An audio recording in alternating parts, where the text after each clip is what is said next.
A rooftop in Hong Kong. Midday.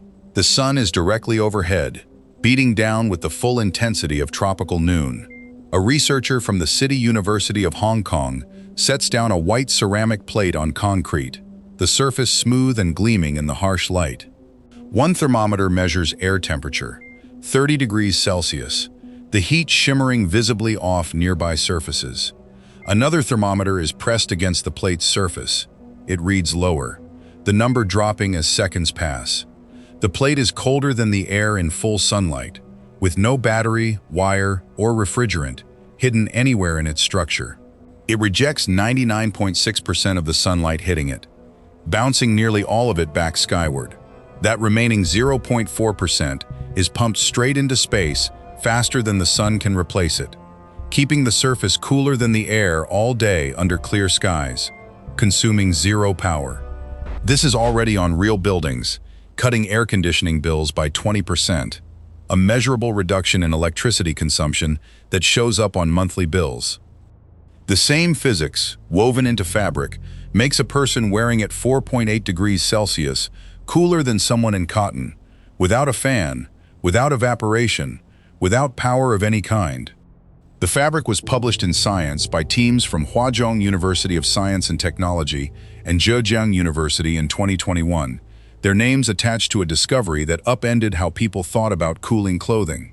The ceramic followed in November 2023, also in Science, from City University of Hong Kong, appearing in the same journal just 8 years after Stanford's first proof of concept. It describes a material that breaks the oldest assumption in building, that you cannot cool something without consuming energy to move heat elsewhere, without running a compressor, without cycling refrigerant, without any machine at all. This dumps heat into space instead of the street outside, where it would warm the air and the people in it. There is a mechanical detail hidden inside the ceramic structure, borrowed from a white beetle living in Southeast Asian rainforests, a creature that had already solved this problem millions of years ago. First, you need to understand the invisible window in the sky that makes all of this possible. The sky is transparent to certain wavelengths, a selective transparency that looks empty to human eyes, but is extraordinarily precise to physics. Visible light passes through in both directions, traveling from the sun down and reflecting back up. But there is a narrow band of infrared wavelengths, from 8 to 13 micrometers, where the atmosphere becomes almost perfectly clear, a transparency gap that matter and energy slip through like an open door. Water vapor, carbon dioxide, and ozone do not absorb it. They pass right through, and on the other side of that window is space. The cosmic microwave background sits at 2.7 Kelvin, minus 270 degrees Celsius, the coldest reservoir in the universe, directly above your head, separated by a few kilometers of air that might as well not exist at that specific wavelength. And tell me something. Where in the world are you watching this from, and what time is it there right now? Drop it in the comments. And subscribe if you're new. This is where the most extraordinary stories come alive. Every object warmer than absolute zero radiates heat constantly, a fundamental truth of thermodynamics that applies to everything from stars to skin. Most radiation hits nearby objects and gets absorbed, warming them in turn. But radiation going straight up, through the 8 to 13 micrometer window, escapes into space and never returns, heat simply vanishing into the void. The problem is that during the day, the sun pours in energy faster than the surface can radiate it out, a lopsided energy battle. The sun delivers about 1,000 watts per square meter to the Earth's surface, an enormous and constant barrage of photons. A surface radiating heat into space can dump maybe 100 to 150 watts per square meter through that atmospheric window, a much smaller number.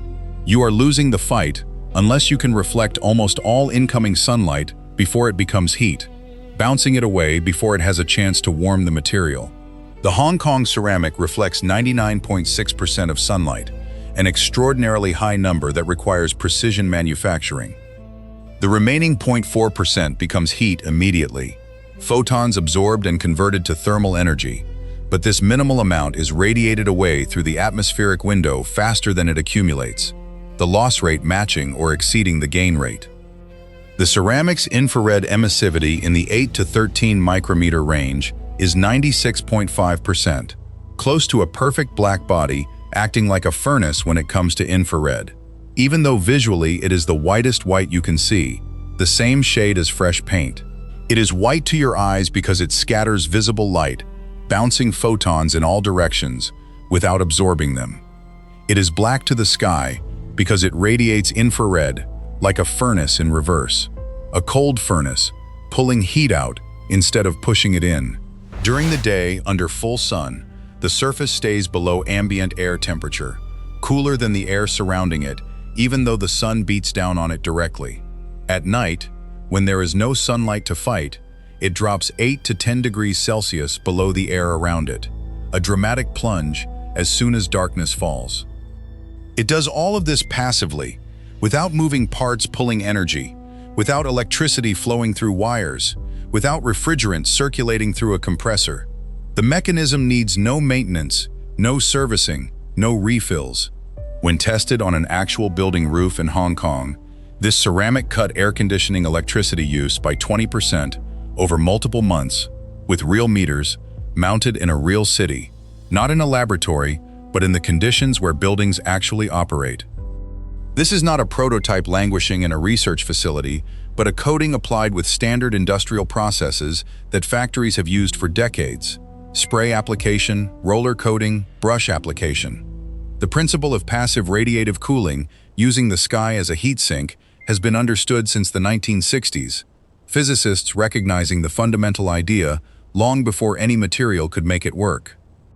Stanford researchers published a major paper in Nature in 2014, led by Shanhui Fan and Aswath Raman, proving you could cool something below ambient temperature during the day using reflected sunlight and emitted infrared, demonstrating the concept in a clean room where they could control every variable.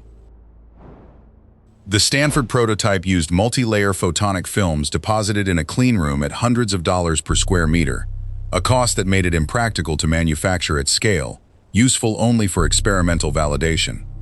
The City University of Hong Kong team closed this gap by inventing a way to make passive radiative cooling cheap, durable, and manufacturable, translating an expensive discovery into an affordable product.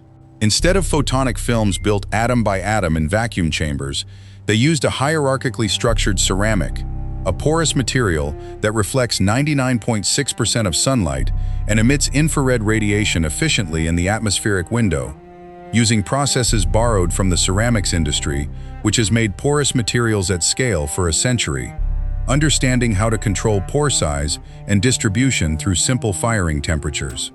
The ceramic structure mimics the scales of Siphochilus, a white beetle from Southeast Asian rainforests about the size of a fingernail, the whitest natural thing on Earth, a creature whose exoskeleton reflects light more completely than any pigment humans can synthesize. Its scales scatter light efficiently by reflecting nearly all visible wavelengths through tiny air pockets arranged in a specific irregular pattern that maximizes scattering, the geometry of whiteness perfected by evolution. The Hong Kong team translated this geometry into ceramic, scaled it from micrometers to millimeters, creating a material made of alumina and silica with the same scattering properties as the beetle's chitin scales, using nature as a blueprint rather than inventing something new. The manufacturing process uses ceramic powders mixed with pore-forming agents that burn away during firing, a simple chemistry trick that leaves behind empty space, with the trick being controlling pore size distribution at multiple levels, large cavities alongside tiny crevices. Large pores scatter long wavelength visible light, the reds and infrareds of the spectrum, while smaller subpores scatter shorter wavelengths, the blues and violets, making the material white across the visible spectrum when light hits pores of every size. The final material can be manufactured as tiles pressed and fired like roofing, as panels fastened to existing surfaces, as sprayable coating applied from a tank truck, or as paint-like slurry brushed on by hand. The sprayable version is most commercially interesting because it retrofits existing buildings without tearing up the roof, covering old dark surfaces with one application. A metamaterial fabric does the same thing as the ceramic, reflecting solar radiation and emitting thermal radiation, but as wearable cloth that you put on your body. Developed by teams at Huazhong University, led by Tao Guangming, and Zhejiang University, led by Ma Yaoguang. Published in Science in 2021, the fabric reflects 92.4% of solar radiation and emits 94.5% in the atmospheric window, almost as efficient as the ceramic, despite being thin and flexible. When worn outdoors in direct sunlight, skin temperature drops 4.8 degrees Celsius compared to commercial cotton, measured with thermal cameras in real outdoor tests where researchers filmed people walking in heat. The difference was visible on the camera as a color shift on human skin. The fabric is made from polylactic acid, a biodegradable polymer from cornstarch or sugarcane already used by textile manufacturers for athletic wear and medical sutures, a material with supply chains and manufacturing expertise already in place. The innovation is in its structure. Fibers woven to create microscopic air gaps, optimizing light scattering and infrared transmission. Like textile versions of beetle scales, the same idea applied to cloth. Critically, researchers adapted the design to work with existing textile machinery, allowing production at standard factories at comparable costs to mid-range performance fabrics, not requiring new equipment or exotic facilities.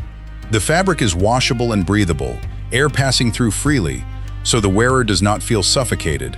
And in blind comfort tests, people could not distinguish it from cotton, except that they were measurably cooler, their skin temperature dropping on thermal cameras.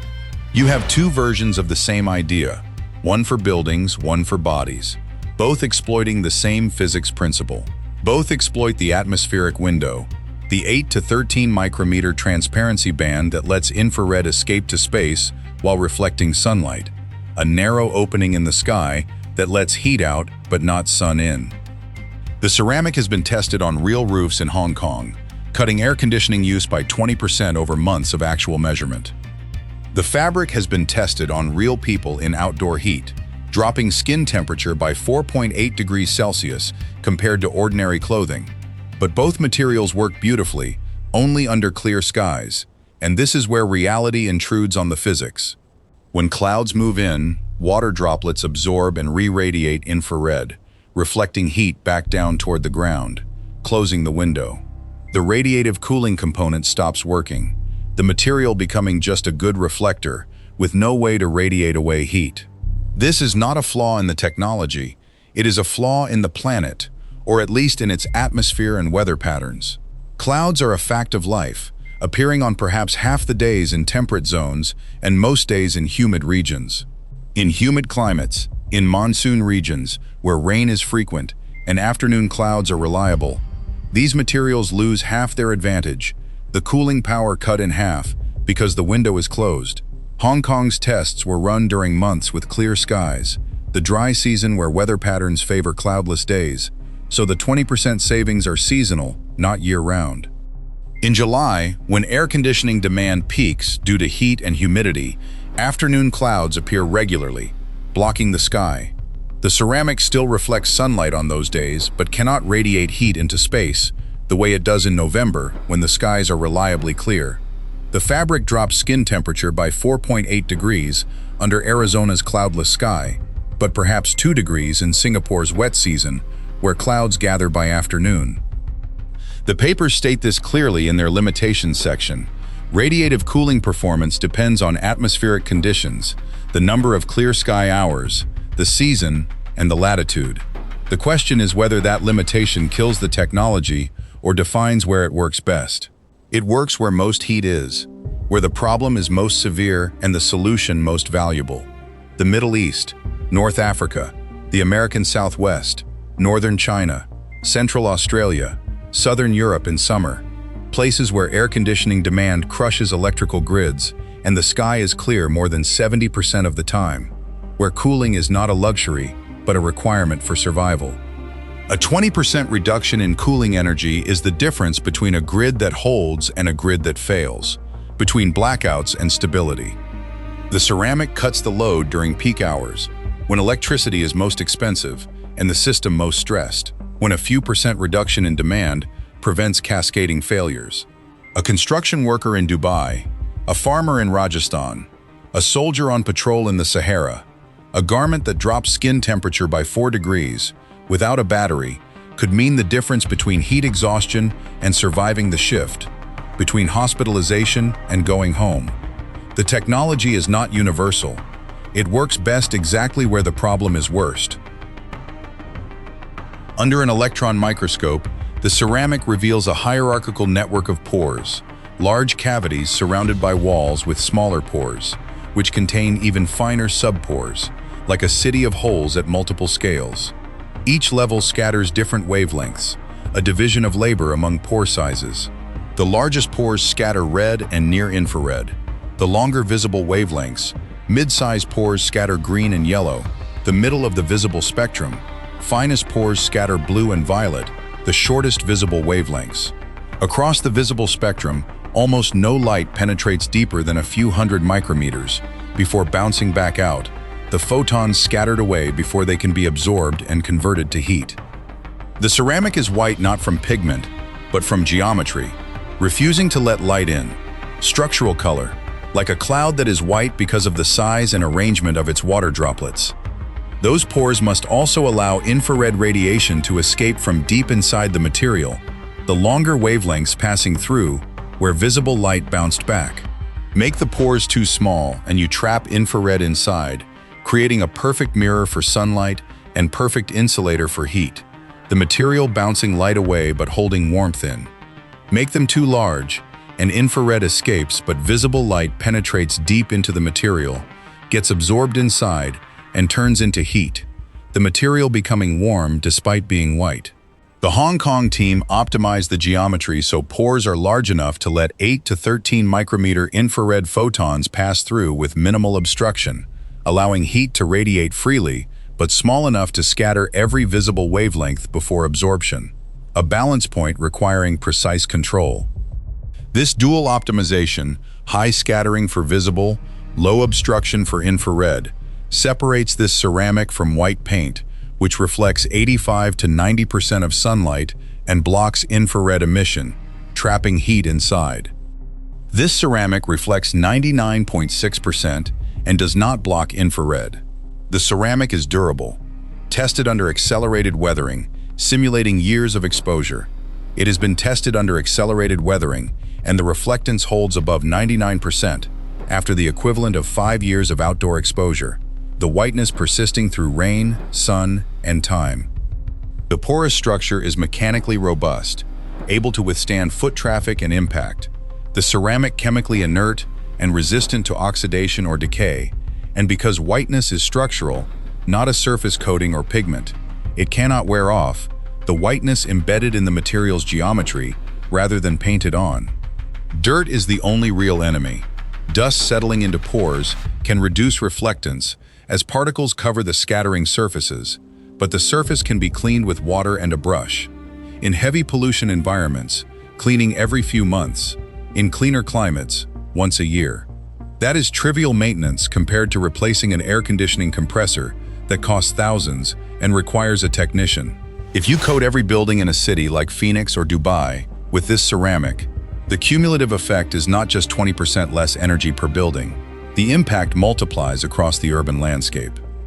Cities are heat islands where concrete, asphalt, and glass absorb solar energy during the day and radiate it back at night, transforming the city into a furnace that stores and releases heat. Air conditioning fights that heat, but dumps more heat into the street through outdoor units, creating a feedback loop. Hotter surfaces drive more cooling demand, which drives more waste heat, which makes surfaces hotter, a spiral that makes cities warmer every decade. A reflective roof breaks that loop by reducing heat radiated into surrounding air, the energy going into space instead of warming neighbors. Studies suggest widespread deployment of cool roofs could lower peak city temperatures by 1 to 3 degrees Celsius, a reduction that prevents heat waves from turning deadly. That drop is the difference between a grid collapse and a grid that survives, between manageable demand and cascading blackouts. The same logic applies to cooling fabric worn by millions of people across a city. Imagine a city of 20 million people where outdoor workers, construction crews, delivery drivers, street vendors, police officers, farmers, All wear clothing that keeps them 4 degrees cooler without any power. The immediate effect is fewer heat injuries and deaths, hospital admissions dropping during summer months. The second-order effect is reduced cooling infrastructure demand, the ripple effects spreading through the economy. If people tolerate outdoors without air conditioning at home, restaurants do not need to blast cold air. Shops do not need refrigerated interiors. The ambient expectation of indoor cold dropping as people adapt to being more comfortable in natural clothing. The aggregate reduction in cooling demand is massive across a city. Millions of small changes adding up to significant grid load reduction. Unlike cool roofs, which require building ownership and capital investment in retrofits, a cooling garment is something an individual can buy immediately at a store, pulling off a shelf and wearing at home. The physics is published and peer-reviewed, available for anyone to read and replicate. The Stanford team laid the groundwork in 2014, proving the concept worked and publishing it where other scientists could see it.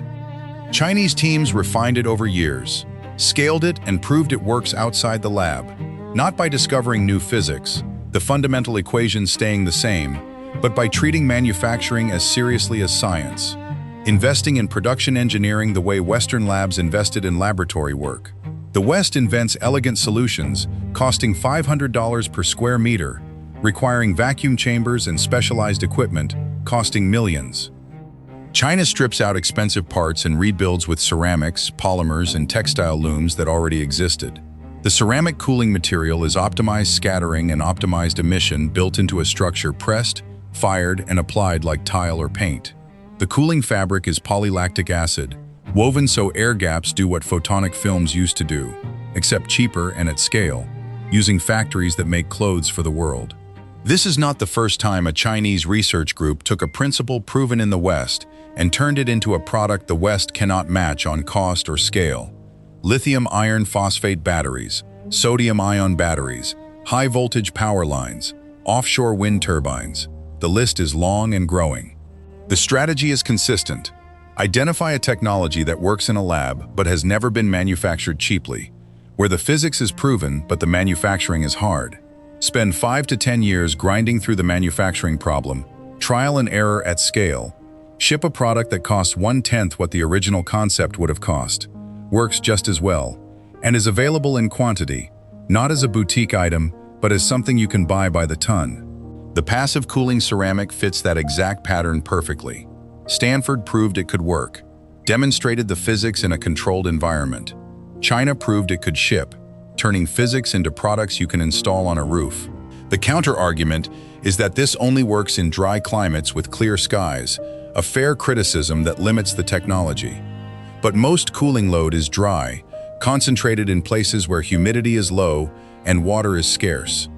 The Middle East burns more energy per capita on air conditioning than anywhere else in the world, its extreme heat and wealth creating enormous cooling demand. The American Southwest runs out of water because its cities are unsustainable heat sinks, cooling demand driving overdraft of aquifers. Northern China has hundreds of millions living where summer is brutal and dry. Even if the technology only cuts cooling demand by 10% in humid climates, instead of 20%, that is still 10% reduction. This is not a replacement for air conditioning, but a reduction in the need for it, a way to ease the burden on the system. If you drop peak cooling load by 20%, you size HVAC systems smaller for the same building, defer grid upgrades that would be required to handle growth, avoid blackouts during heat waves by shaving off demand at the peak.